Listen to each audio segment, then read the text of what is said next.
Welcome back, listeners. Next week is our 100th episode, and we want to show our appreciation to you, our listeners. And to do that, we are running a raffle. So just leave us a rating plus review on your favorite podcast platform, then email a screenshot of it by October 10th, and that is by October 10th, to podcast@koreapro.org. I'll repeat that email again. It is podcast@koreapro.org. And if you've already reviewed us before, just send that screenshot. We're giving away, as the third prize, around $50 Amazon or Coupang voucher. And for the second prize, it's going to be a YouTube Premium account for about 12 months, worth about $140, so you can tune into our videocast much easier.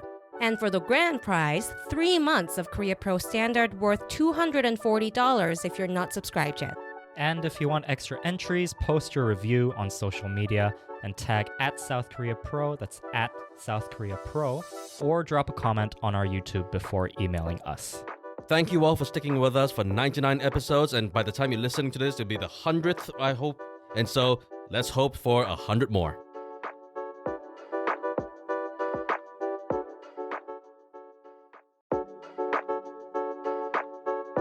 Welcome to the Korea Pro Podcast, your weekly guide to understanding the most pressing and complicated developments shaping South Korea.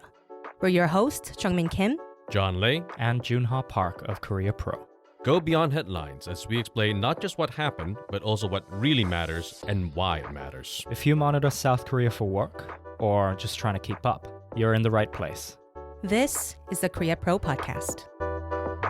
Hello, listeners, and welcome back to another episode of the Korea Pro Podcast. It is September 25th, Thursday. It's a bit close to 5 p.m., and Lee Jae-myung is not in the country right now. Well, he's in New York. He is there for the UN General Assembly. He delivered a keynote address, and he's also there for the bilateral meetings with some of the leaders who are visiting New York as well. I believe there is no Trump bilateral planned so far. And also, he is meeting a bunch of investors in New York as while he is there. But let's start with the address.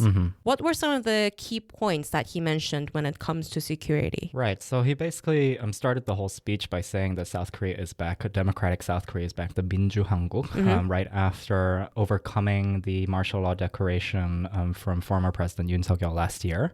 And he also talked a lot about inter-Korean peace and how his basic peace plan, as to say, and which focused mostly on denuclearization. So the END initiative, what is the END initiative? So it focuses on exchange between the two Koreas, normalization, and denuclearization. And is this even feasible, though? Like, were the remarks that he made like largely just reiteration what he already said? Yeah, so it was a reiteration. It was the first time that he ever used this sort of acronym. Of course. This is the end. This is the end, yes. But we have this thing that he said in August 15th, I believe, the Liberation Day address, that he would not pursue absorption by absorption. Right, recognizing and respecting each other's regime. Exactly. So it's just like a peaceful coexistence of the two Koreas that he's pushing for, and he reiterated that in his UNGA speech. However, of course, this is the end and peace that he said, it's fairly new. Okay. Then, like, did he mention unification, or did he mention the 3-step denuclearization, like, which was in the MOFA purview within the 123 task list? Yeah, so he did mention the 3-step denuclearization. He was framing it as something that was a policy goal for his government, that his government would pursue it while his administration is in power for the next 5 years. However, there was not really any sort of continuation on the subject of unification as per se. And aside from the UN General Assembly plenary address, he also chaired, I believe, the UN Security Council debate on the artificial intelligence risks and opportunities. And his speech was focused on the theme around, like, we cannot stop the AI from becoming the defining moment of this new era. So we shouldn't push back against it, but try to use it responsibly as much as we can. And reading between the lines, this was actually a very domestic audience targeting sounding speech. But am I missing anything? Did he mention any international cooperation regarding this, or any risks related to warfare? Yeah, so he did emphasize the whole idea of a security threat coming from the use of artificial intelligence from different sort of adversary countries. He also talked about, he was paralleling the United Nations primary goal of stopping nuclear proliferation. And say that 10 times real fast.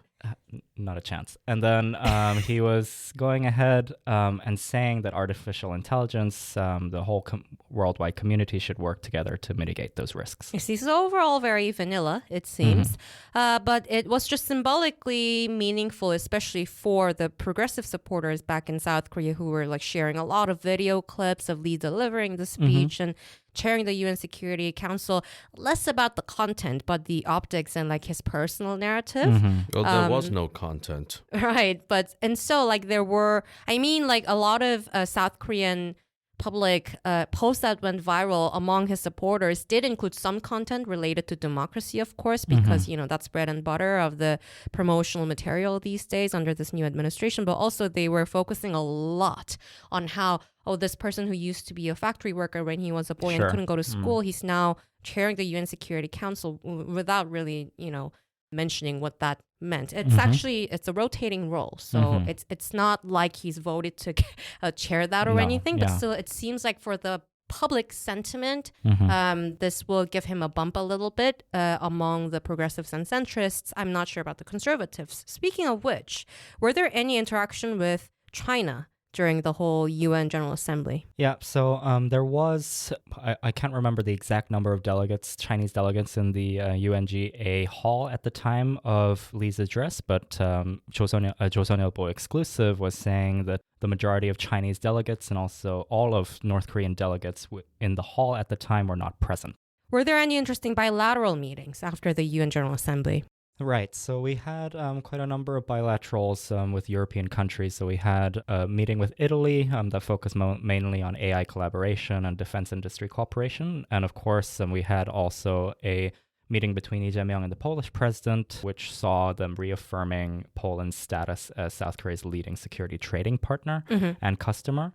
We also saw the meeting with U.S. Treasury Secretary Scott Bessent, where they were going over the ongoing tariff talks between the two countries. However, there was a meeting that was canceled with the French President Emmanuel Macron, which they were saying Paris was citing urgent domestic matters. What was the urgent domestic matter? He was stuck in traffic again. Are you kidding or seriously?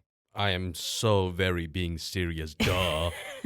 So he wanted to cross the road at one point, but it couldn't because of Trump's convoy. Let's go back to the Scott Bessent meeting. Did they say anything new related to the tariff and all sorts of things that happened on that front recently? All we know about those meetings that took place was that President Lee Jae-myung and as well as a finance minister, they repeat this phrase, commercial rationality, when they met with Scott Bessent.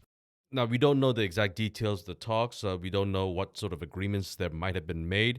The finance ministry specifically said that talks are ongoing and so they are going to be kept private for now. But this goes back to the argument that Lee Jae-myung has been making for days now, that if South Korea is forced to invest all $350 billion in the U.S. in cash without any sort of currency swap agreements, then that would cause South Korea to face a currency crisis.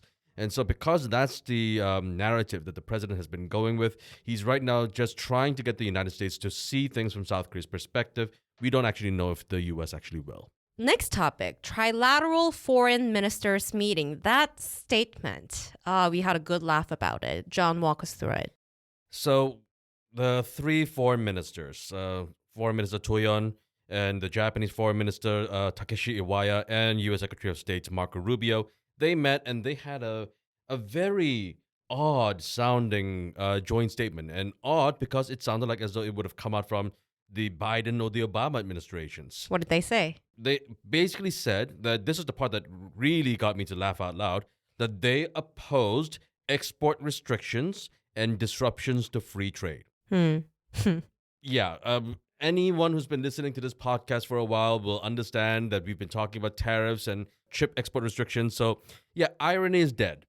Right. But also we do have to consider when leaders draft statements, there are often a lot of back and forth in negotiations and pushbacks involved. And so we can think of potential scenarios behind the scenes. One possibility is Japan and South Korea pushing hard so that they include the line with the U.S. signing it. The other possibility is U.S. Suggesting that to... In which case they lack complete self-awareness. Right. It was sort of self-contradictory. Next topic, econ. IMF growth forecast is out. I believe the OECD report was also out. So walk us through the numbers first, John. The IMF said that for this year, they do expect the economy to grow at 0.9%. So this is not a big change. But the big change that the IMF actually expects is that for next year, in 2026, they think that the economy will grow by 1.8%. Now, 1.8% is a rather small number, but, compared to 0.9, it's not so bad. It's twice. Yeah, it is twice as much as what's been going on this year. But this figure is still lower than what the president was hoping for. The president himself has said that he hopes that the economy will grow by 3% next year. Now, this 3% figure, it's pie in the sky. It's overly optimistic. So 1.8%, that's going to be the more realistic number right now. And the really good news for South Korea is that the IMF, when they came over to see everything that was going on here, they gave basically their stamp of approval to the BOK. The BOK has been going on a monetary loosening scheme where they're cutting their interest rates in accordance with what they believe is necessary for South Korea's economic growth. And because we just saw the Federal Reserve cut interest rates just this month, we can expect that to happen again next month as well when the BOK meets. And so that's going to be happening quite a little bit. And so what the IMF has been saying is that they parroted the same line that Governor Lee Jae-myung has been saying as well, that it's not just going to be about fiscal and monetary policies. It has to be also about a lot of reforms. Pension reforms, for example, stuff that is very politically toxic, but necessary for South Korea's economy to actually grow. So it is actually justifying to a certain extent that certain type of reform that do need a big amount of political capital that Lee will have to push forward with it. Are there any other financial or industrial related news from this week that were important? Actually, yes, there was an announcement today by the Financial Services Commission. They said that they wanted to propose an amendment to the Capital Market Act. Now, what this proposal will actually do is that if this actually gets cabinet approval as well as the National Assembly, that they're going to really clamp down on stock buyback programs. Stock buyback programs is something that a lot of companies have been doing. It's not just in Korea, of course, it's happening all over the world. But what's relevant in Korea, of course, is that Korea is dominated by these chaebol families, right? And what these companies do is that they occasionally, or not so occasionally, but frequently, buy back their own stocks. And they do it for various reasons. They do it to elevate their own stock valuations. They also do it whenever there's any kind of mergers are going to happen, or anytime there's a leadership change in one of those companies. And so what the FSC is saying is that they're going to lower the percentage that these companies will actually have to meet in order to report this. So far, it's becoming easier. It's going to be more stringent for these companies. So right now, what these companies must do is that they must report once a year if they decide to buy back 5% of their stocks. But now, if this goes through, they're going to reduce the 5% to 1%. That's what you mean. And instead of once a year, they'll have to report twice a year. And there's also going to be another change. What this change says is that so far right now, whenever these companies announce a stock buyback program, they tell the investors what they plan to do. But what this law change would do is that instead of just saying what you guys plan to do, they will say, okay, what did you plan to do? And what was the result? And why were there any sort of discrepancies between the two? And so this is going to make it a lot more difficult for these big corporations to have buyback and to have stock buybacks. So will this be just about adding more steps so that it's made more difficult, or will there be more active penalties? There will be penalties as well, and we don't quite know what the extent of these penalties will be. So far, they're only at the proposal stage. But because what this is going to do is that this will make it difficult for the big table companies to actually have stock buyback programs. But this will increase transparency for investors. People will be able to know why these stock buyback programs are happening and what exactly is the result. So because of these increased transparency, it's actually going to be helpful for a lot of investors. And this pairs quite well with what happened in July. In July, there was a bipartisan passage that said that business directors will have an increased fiduciary duties to small investors as well. And what we're seeing right now is that we're seeing this legislative push and regulatory push that is making it much more difficult for corporations to remain opaque, making it much more transparent for investors. And the ultimate goal for this administration is to bring in foreign capital into the country. Now, will it be successful? Of course, we have to wait and see. But right now, the government is actually taking a lot of positive steps in the right direction. I can imagine that the smaller share stockholders will actually welcome this move quite a lot, definitely, right? yeah. Because they have been waiting for this throughout the election campaign, I believe. But what is the political sentiment right now within the National Assembly regarding this? Well, obviously, we're going to see a lot of pushback from the opposition as well, because the opposition is right now, whether they truly believe it or not, firstly, they're going to oppose the government regardless of what it does. But also, there's always going to be this underlying argument that if we change the rules too much, too quickly, we can undermine this Tebel family's control over their own companies. And whether it's true or not, there is this ingrained mentality in the country that in order for South Korea's economy to remain thriving, these Tebel families must be allowed to run businesses the way they see fit. Now, whether that argument is, again, true or not, that's irrelevant. Politically, that's going to be the narrative that we're going to see. What about within the DP? Is it mostly consensus, or are there anybody who disagrees with this? I'm not actually quite sure if there's any disagreement within the party right now. Right now, the government is pushing for it. And because the government is so popular right now, especially the president himself, I find it hard to imagine that the party will significantly push back. On this policy, you mean, right? Yeah. But speaking of which, Jun, I did want to turn to you just very briefly. We were chatting about this earlier yesterday and today privately.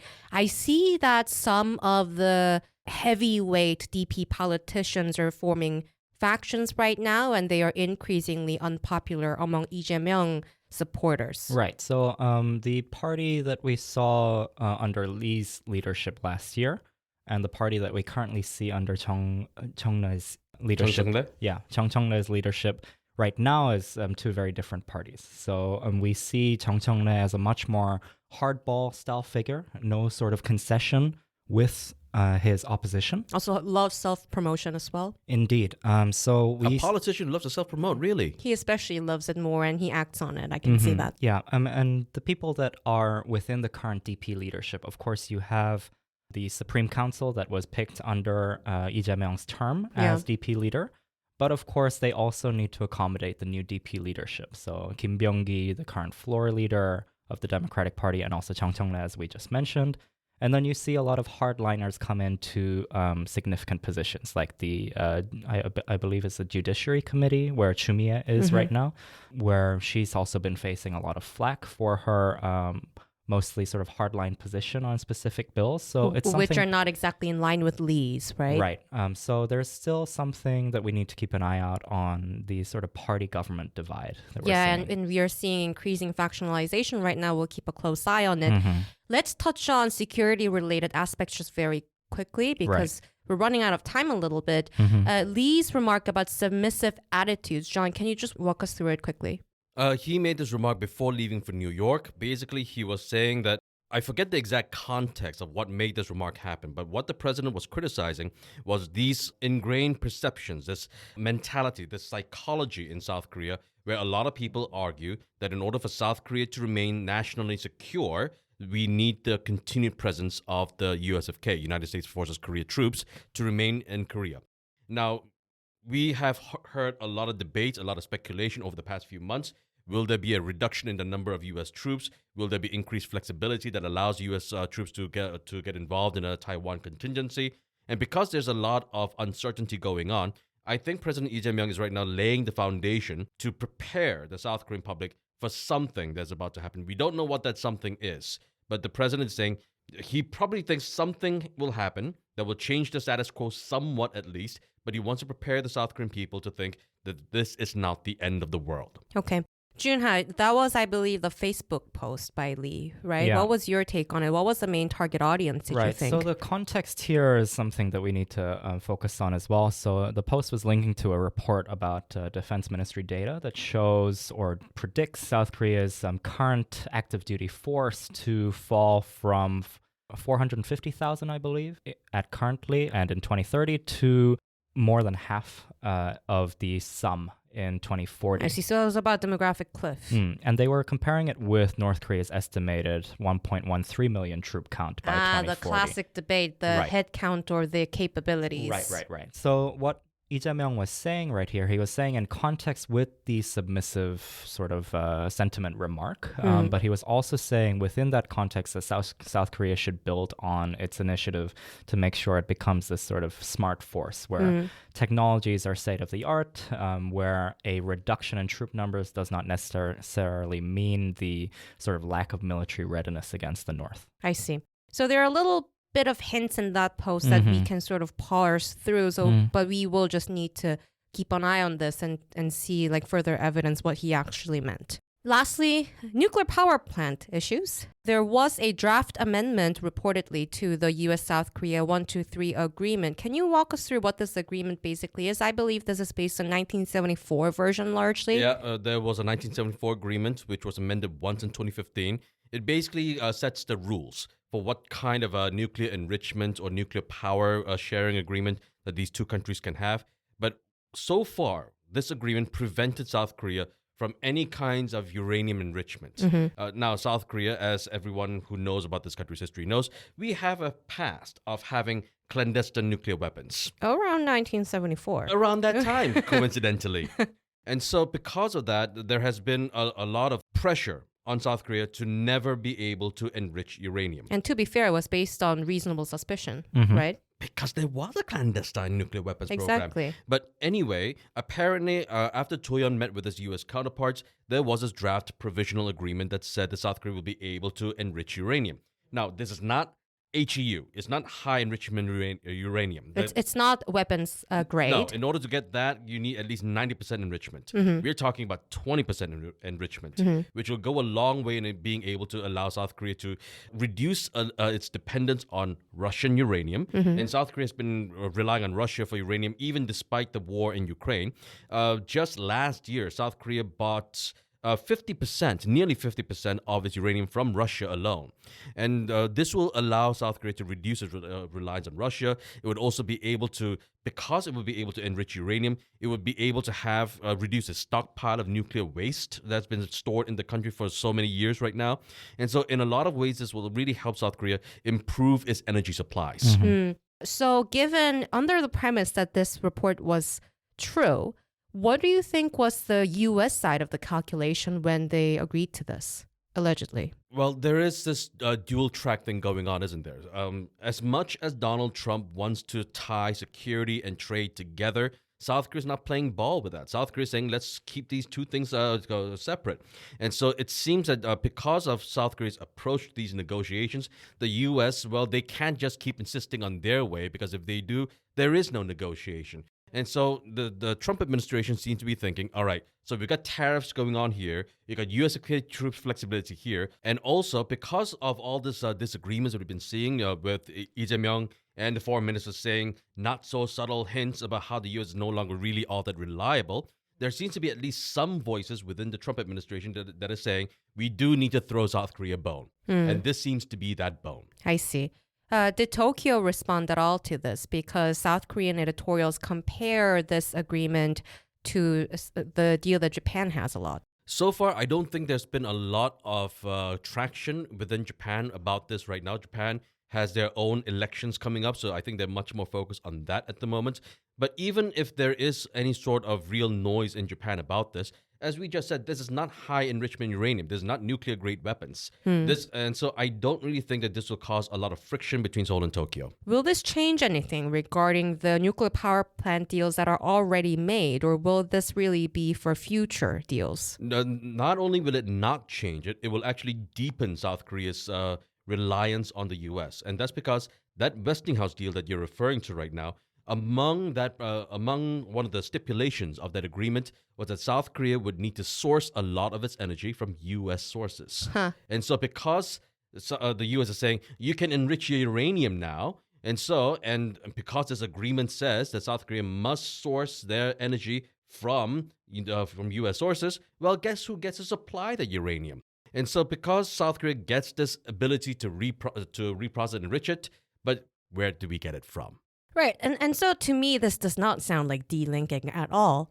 No, not at all. It is not delinking at all. It is going to actually completely cement the two countries' nuclear energy ties and this very unequal relationship between the US and South Korean nuclear energy sectors. And we'll have to keep an eye on public reaction to this deal if it is made public.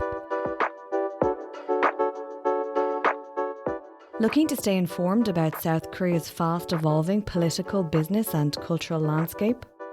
Join us on Korea Pro, the go-to resource for in-depth analysis expertly curated by top-tier professionals. And now you can pick the membership level that best suits your needs, thanks to our new subscription packages. Starting at just $199 annually, you can access daily analysis and our weekly podcast. Or try our premium membership package, which offers additional perks such as executive briefings, monthly reports and forecasts, networking receptions and event opportunities, as well as much, much more. To find the best fit for you, just head to signup.koreapro.org and become a member today.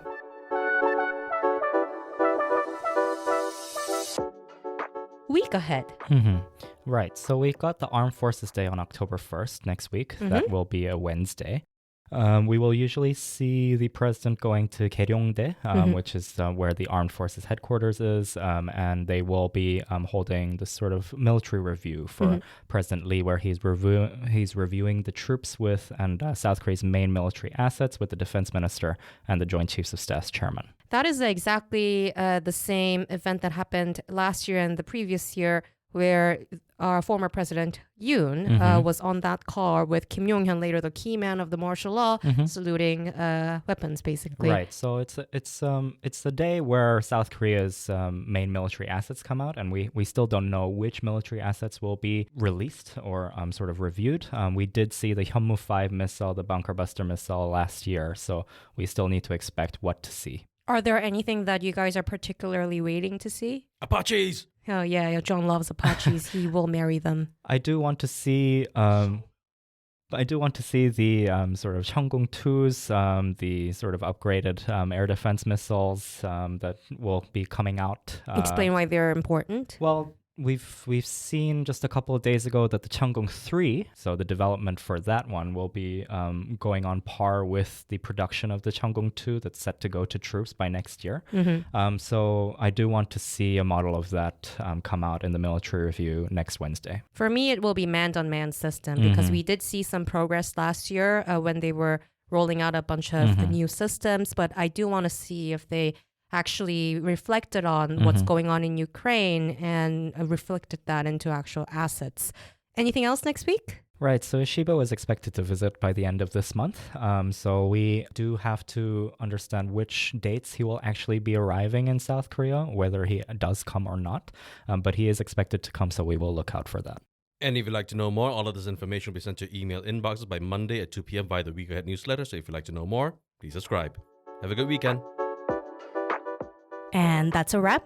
Thanks for tuning in. If you want to know more, sign up for our daily executive briefings. We'll brief you on all you need to know from the past 24 hours and why it matters, delivered to your inbox every morning. If you want to stay ahead of the curve, sign up for Korea Pro to get a full package of insights, from daily expert analysis to profiles, month in review, week ahead, and more. And until next time, I'm Jeongmin Kim. I'm Joon Ha. And I'm John Lee, and we'll see you next time on the Korea Pro Podcast.